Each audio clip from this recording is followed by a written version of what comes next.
여러분, 저 인상이 좀 어때요? 많이 달라지셨어요. 많으셨어요. 네. 아니 그런 거 말고 좀 보면 네. 감성적인 사람 같습니까? 아니면 좀 이성적인 사람 같습니까? 이성적인 사람.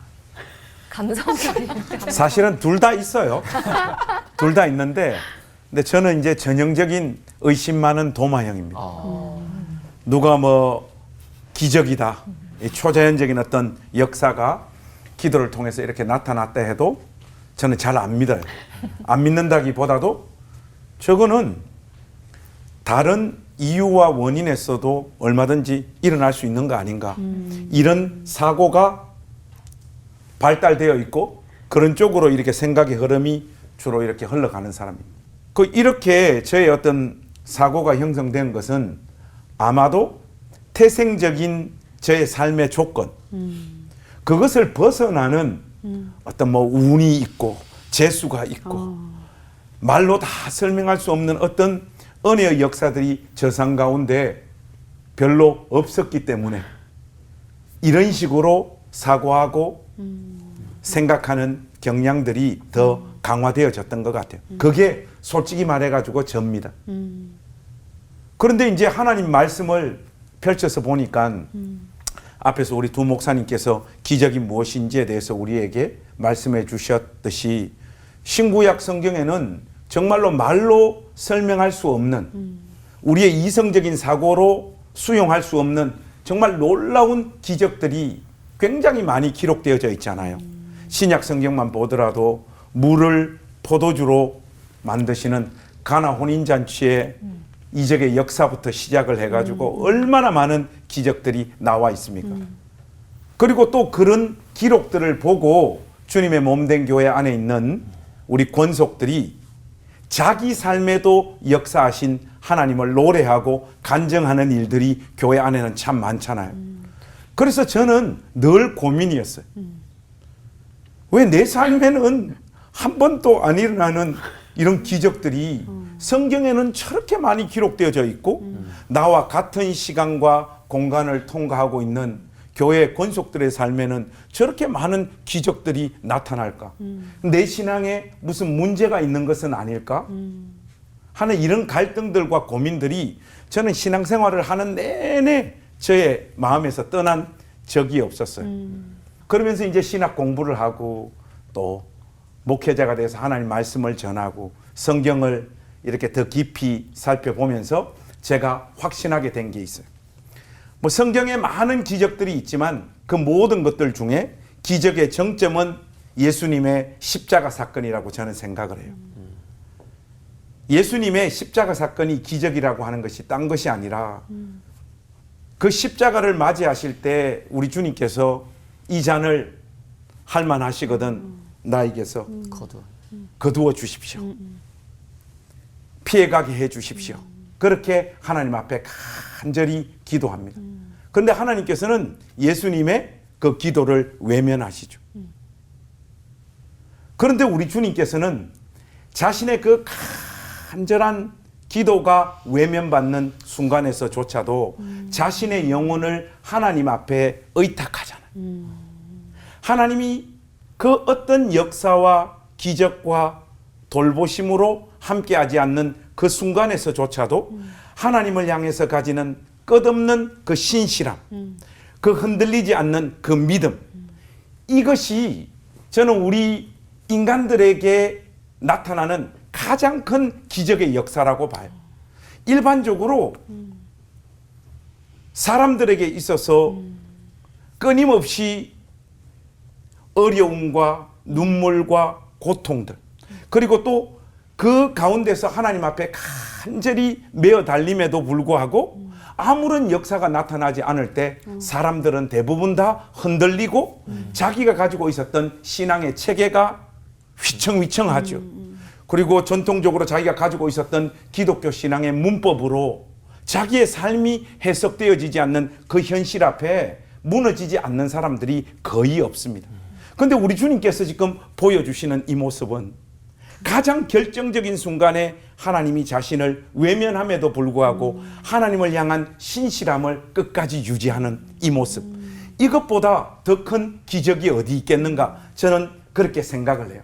그래서 오늘 제가 본문으로 잡은 장은 히브리서 11장입니다. 이 히브리서 11장은 믿음의 장이잖아요. 거기에 많은 표현들이 나오는데 그 시간과 공간을 통과해 갔던 믿음의 사람들을 표현하는 문구 중에 세상이 감당하지 못할 사람들 이렇게 표현하고 있습니다. 이들을 찾아왔던 삶의 현실도 우리 주님께서 십자가를 맞이했을 때의 그 사건과 똑같습니다. 톱으로 켜서 신앙을 가지고 있다라고 하는 이유 때문에 죽어야 되고 끊임없이 이곳저곳으로 도망다니고 동굴 속으로 유리하면서 살아야 되고 자기가 가장 사랑했던 자를 두고 하나님 앞에 매달렸지만은 죽음 이후의 세계에서 다시 만날 그 소망 가지고 아무런 기적이 나타나지 않는 그 현실을 고스란히 떠안아야 되는 이 상황에 내몰렸던 사람입니다. 그런데 이들이 이런 삶의 조건 가운데서도 주를 부인하지 아니하며 끝까지 하나님 앞에 신실하게 자기의 신앙을 지켜내잖아요. 이런 모습을 두고 세상이 표현하는 문구가 세상이 감당하지 못할 존재. 제가 우리 시청자 여러분들에게 묻고 싶습니다. 여러분 삶에는 기적이 좀 일어나고 있습니까? 안 일어나고 있습니다. 여러분들의 낯빛을 보니까 별로 좋아 보이지가 않아요. 우리 삶 속에 뭐 이것도 기적이고 저것도 기적이다 그렇게 말하면 다 기적인데 일반적으로 말할 때 기적적인 일들 우리의 예상을 훨씬 빗나가는 어떤 현상들이 우리 삶에 아니 우리 평생에 몇 번 있겠습니까? 오히려 믿지 않는 사람들이 맞이하는 세상의 풍파를 고스란히 예수 믿는 우리도 똑같이 겪는 그 현실 앞에 우리 삶이 노출되어지고 있잖아요. 그럼에도 불구하고 주를 향한 마음을 포기하지 않을 뿐만 아니라 배신하지 않고 마지막 순간에조차도 주님을 사랑합니다 하는 그 고백을 토해놓고 주님 품에 안길 수 있다면 이것보다 더 큰 기적이 없다고 저는 확신합니다. 여러분들을 찾아오는 어떤 삶 앞에서도 이 세상의 문법과 논리와 사고로 이해할 수 없는 그 믿음의 걸음을 하나님 앞에 신실하게 걸어가셔서 여러분들의 그 믿음과 삶이 진실로 기적임을 명명백백하게 보여주는 신자들이 될 수 있기를 우리 주님의 이름으로 부탁합니다. 기도하겠습니다. 하나님 아버지 은혜와 사랑을 감사합니다. 하나님이 우리를 외면하시는 듯 그렇게 느껴지는 인생의 날들이 우리 삶에 참 많습니다. 어떤 의미에서는 그것이 우리 예수 믿는 신자들의 보편적인 삶의 경험입니다. 울부짖었으되 그 어떤 역사도 나타나지 않는 그 현실 속에서 울고 답답해하고 때로는 원망하고 때로는 비명을 지르지만 궁극적으로는 주를 향한 그 어떤 믿음과 신실함을 단 한 번도 포기하지 않는 이런 사람으로 살다가 하나님 품에 안기는 은혜를 우리 모두에게 허락하여 주시옵소서. 그리하여 세상이 볼 때 진실로 세상이 감당하지 못할 존재였다. 이러한 항복과 평가를 받는 우리 모두가 될 수 있도록 은혜 베풀어 주시옵소서. 예수님의 이름으로 간절히 기도하옵나이다. 아멘. 그래서 우리가 하나님을 잘 믿으면 이 기적이 일어난다고 생각을 하는 게 혹시 이게 좀 착각이면서도 오류인지 그래서 김관수 목사님 네. 기적을 바라는 마음도 없이 이 비참한 우리의 이런 현실을 견디는 건 너무 힘든 일이잖아요. 안 될까요? 좀 바라면? 저보고 두 옵션 중에 선택을 하라 그러면 저는 하나님을 향한 어떤 기대를 가지고 하나님 앞에 매달리는 걸 선택할 것 같아요. 아무런 기대도 없이 그냥 기도도 안 하고 어차피 기적은 안 일어난다 이런 회의적인 마음을 가지기보다는 하나님을 향해서 어떤 기대를 가지고 매달리는 것이 훨씬 더 귀한 믿음이라고 저는 생각을 해요. 하나님은 우리에게 인격적으로 다가오시잖아요. 하나님 우리의 아버지시라고요.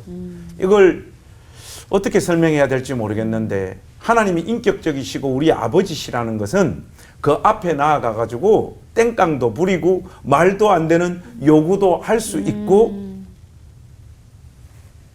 그 어떤 논리적으로 맞지 않는 이야기도 감정에 사로잡혀 가지고 막 쏟아놓을 수 있다라는 말이에요. 우리의 이 말도 안 되는 간구와 기도를 하나님은 들으시고 우리에게 설득 당해 주시는 분이 하나님이시죠. 그게 우리를 인격적으로 대해 주신다는 거예요. 로봇가 아니잖아요. 하나님은 기계적으로 내가 원하는 대로 내가 원하는 수준의 믿음 또 내가 원하는 말들을 너희들이 쏟아 부을 때만 내가 역사하겠다. 그렇게 우리를 상대해 주시는 분이 아니시잖아요. 그렇기 때문에 하나님을 향한 소망들을 가지고 하나님 앞에 메어 달리고 기적을 요청하는 것이 아무런 기대 없이 하나님 앞에 서 있는 것보다 훨씬 더 귀한 믿음이라고 저는 생각을 해요. 안 그러면 질문 주신 것처럼 아무런 기대 없이 이 하루의 고통스러운 나날들을 그냥 버틴다는 거 그거는 말같이 쉬운 게 아니죠.